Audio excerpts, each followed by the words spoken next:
Hello, my audience. Hang on, I want to take off this. Shut off something to hear myself think, okay? I'm reviewing Avatar: The Last Airbender Netflix reimagining live action series, season 1, episode 1, episode 1's titled Aang. So, the events of episode 1 of where it starts out is a pretty good starting off point. And I want to put this, adding on top of that, saying this and the live action Michael Bay Transformers universe is my two favorite live action reimaginings adaptations of with source material brought to live action. I like this as much as the Michael Bay Transformers live action movies. Now, I love the Transformers original show. I love the original Avatar show. Those are my two favorite shows of all time.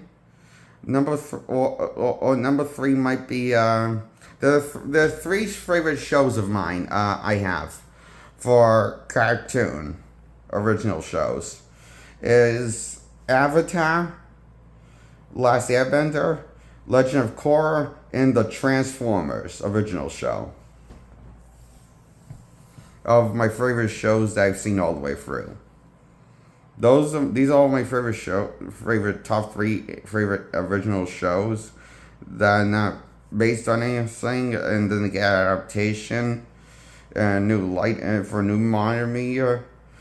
And I love this episode 1 Aang a lot. I like the reimagining of the characters. I like how they brought the designs from the costumes of the cartoon of Aang with his costume and outfit, and brought it to the live action. I love how the characters look like with the makeup and the costume designs.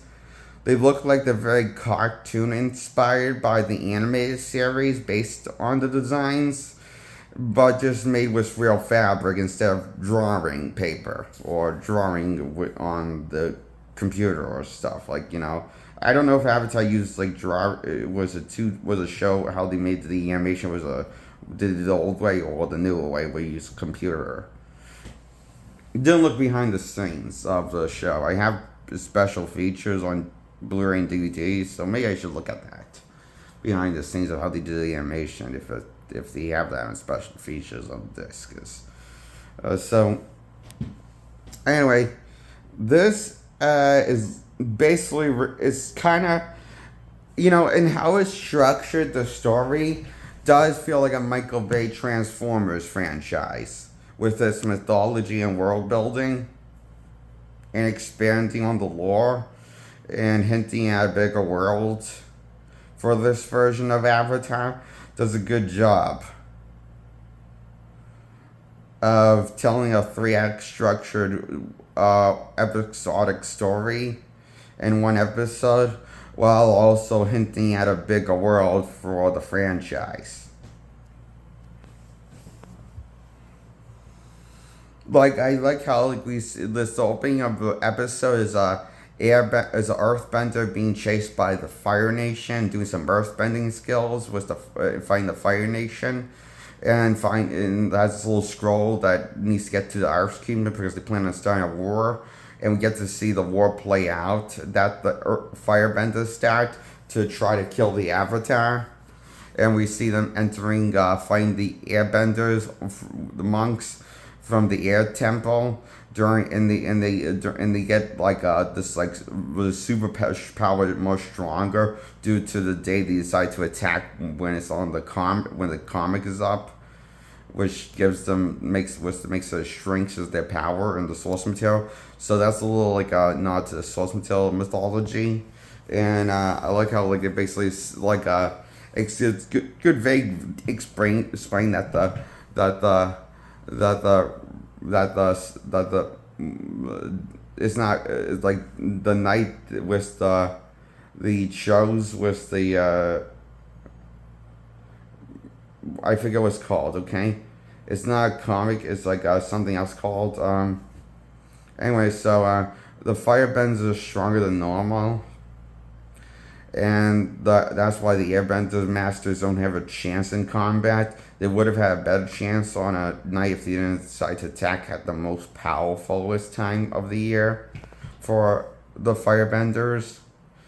But they eliminate all the earthbenders from the temple and monks and make sure there's no survivors. But the one person he failed to kill is the Avatar because he wasn't there. He got caught in a storm when he was when he needed to clear his air because so technically he didn't run away from home in this show, this version of the show, like in the original show. In the original show, Aang runs away from home because he doesn't want to be the Avatar, doesn't want the responsibility, so he runs away from home. He just leaves home briefly just to clear his air and then goes back home because the Jane's stormy and then Appa and gets knocked over by a tsunami wave, and Aang and Appa drowned, and Aang goes into the Avatar state and freezes them for 100 years. Find out that he's 1,200 years old at that point. Because he was 12 years old before he froze on ice, though he still looks like 12 years old. He's technically 1,200 years old. So that is cool that we get to see the visual of that spectacle of him going to the Avatar state, and it looks phenomenal when he freezes them. Like the effects visually in this the directing and the visual colors, color grading choices are perfect for this show reimagining. Like I like how the colors are dark and gritty at nighttime, but more bright and vivid at daytime. Like daytime looks like daytime, nighttime looks like nighttime, the evening looks like evening. Everything looks like properly lit, beautifully together, crafted. And I love how the camera angles in the shots of the show, well directed it is, and visually spectacle with the action bring you more action in the first opening of the episode, and then you get that about the halfway point when it cuts to Katara after he freezes himself in the Avatar state. Katara trying to warbend, but then she gets closer to becoming a real warbender when she takes some advice from Aang after he comes off of the iceberg dome and wakes up and starts bonding with them after he introduces himself to strangers.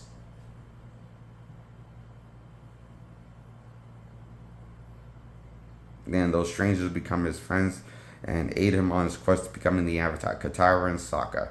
And everyone gets their name right this time around, and no white casting the main characters, and everyone this time around has incredible action effects.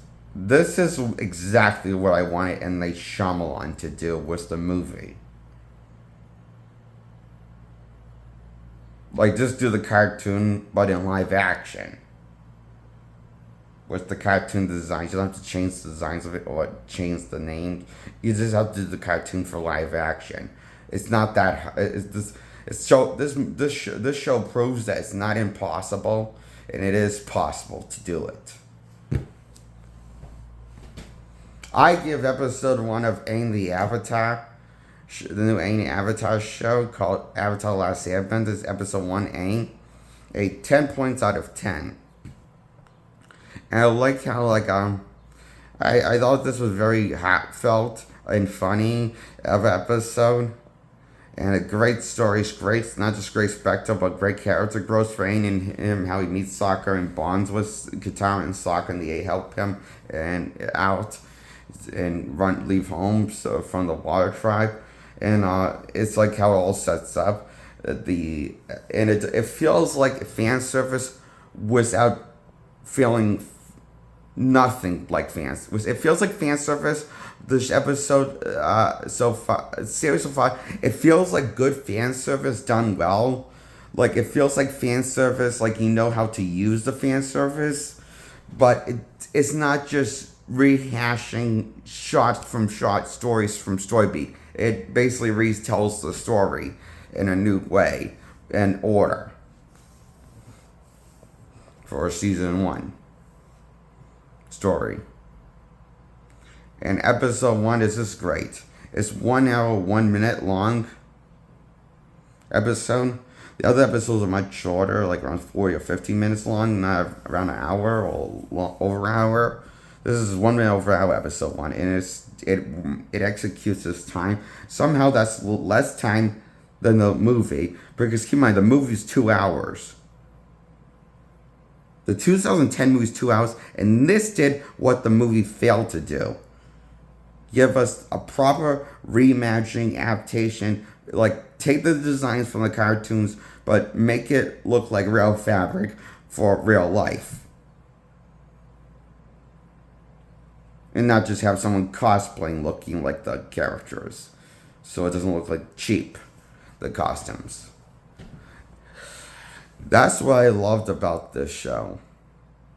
It took the design costumes and the look from the animated series and didn't want to redesign it, but just did its best to make it look authentic looking and 3-dimensional as possible from the cartoon designs.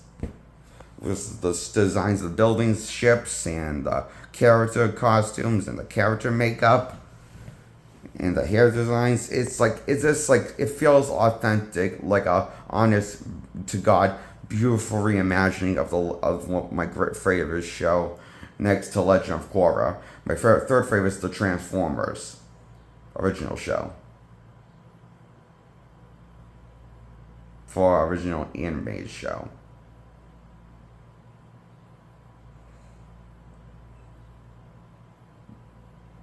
Before this happened, episode. This episode is now my third favorite show. Or my second favorite show, next to the original show. It's either Legend of Korra is better or this is better, but it's tough to say so far. I haven't gone through the whole season yet. Don't worry, I'm going to watch the whole season and break each episode down by a time, because this is a new experience for me, and I love it. The experience, and I love the world building. I love these versions of the characters. These, honestly, for God, feel like beautiful reimaginings of characters, and you feel the love and a connection between these characters throughout as episode 1 ends and wraps up. By the end of episode 1, you feel like these characters these versions of the characters do feel like a general, honest to God, deserve reimagining love version of the characters from the original show. Like, these feel like an honest to God, like out of love reimagining version of the characters from the original show, but for a new audience in live action. Because it is a reboot, so it's like, I couldn't ask for a better reimagining than this.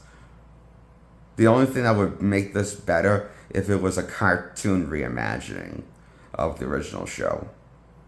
That's the only thing that would make it better. It was in the animation style of like the original show, but like done with more modern visual animation skills. That's the only thing that would make it better. But for live action, I couldn't ask for a better adaptation than this, I think. This just blew my mind. This had so much heart, this episode. Lots of funny, heartfelt moments. Funny, cute moments. Funny moments of Sokka being kind of a doofus.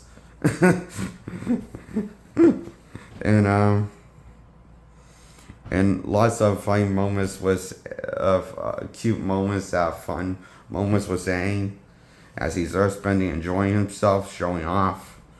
And cute moments with Appa, cute moments with Katara, hanging out with Katara and Sokka. And I really like the heartfelt, goodbye that he gave to Sokka, saying that he thinks he's the bravest person ever because nobody's ever stuck up and fought for him. And he thought Sokka was he said to himself that he thinks Sokka is the bravest man he's ever met. That was very cute and sweet of Aang to say that to Sokka. Then they go then they both want to go and help Aang out because Sokka not likes Aang. That's cute. I thought that was cute. He's warming up to Aang, after not finding him a little bit annoying weird kid at first, and it was cute. This was a beautiful episode.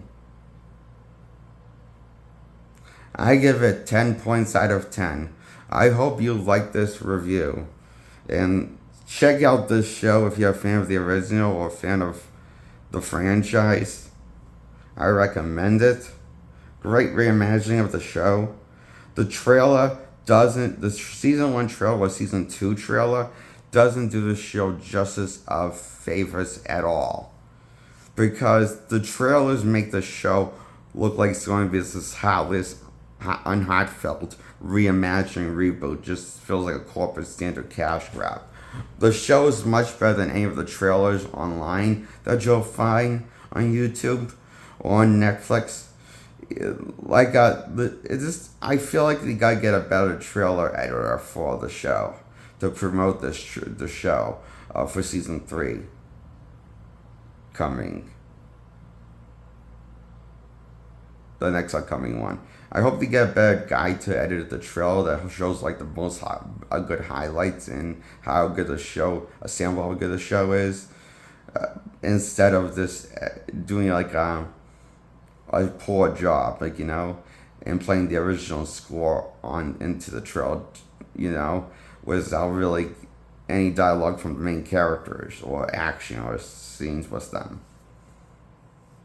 Katara, Sokka, and Aang are in a lot more episode 1 together than I expected. And same goes for episode 2. I was worried they weren't going to be really interacting or bonding at all, or the new reboot chemistry between the main characters was going to feel authentic, but I was so wrong. It's completely 100% authentic. Sure, not everything is exactly like Sokka, to be fair, is not as comedic as he was in the original show, but he's not not comedic. He's still comedic. They just dial it down with the jokes, his comedic chops. Like they don't keep him comedic as they don't keep him as he doesn't have as many funny zingers moments as he did in the original show, but I don't think that's really a bad thing because he still has the funny moments together, make him look like a kind of a clueless or doofus, I just thought it was cool, it felt like a good reimagining, and I like Aang,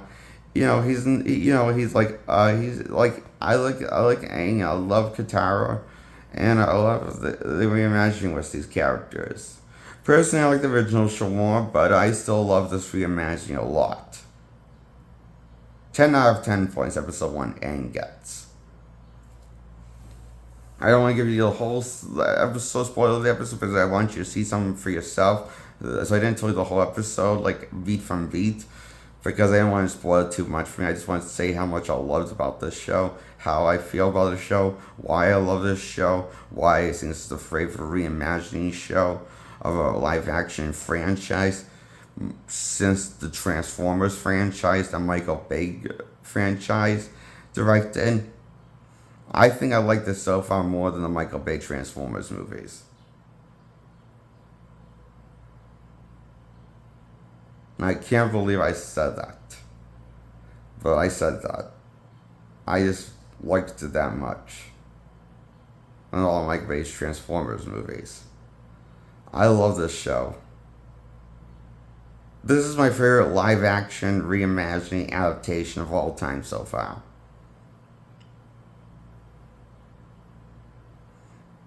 And I'll review episode 2 soon, and maybe my next 3 or upcoming videos.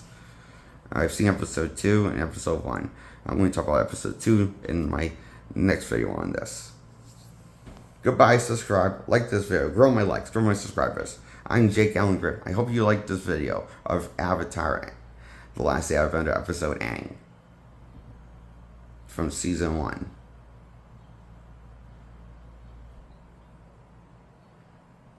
I approve this episode. This is a great start so far with the show.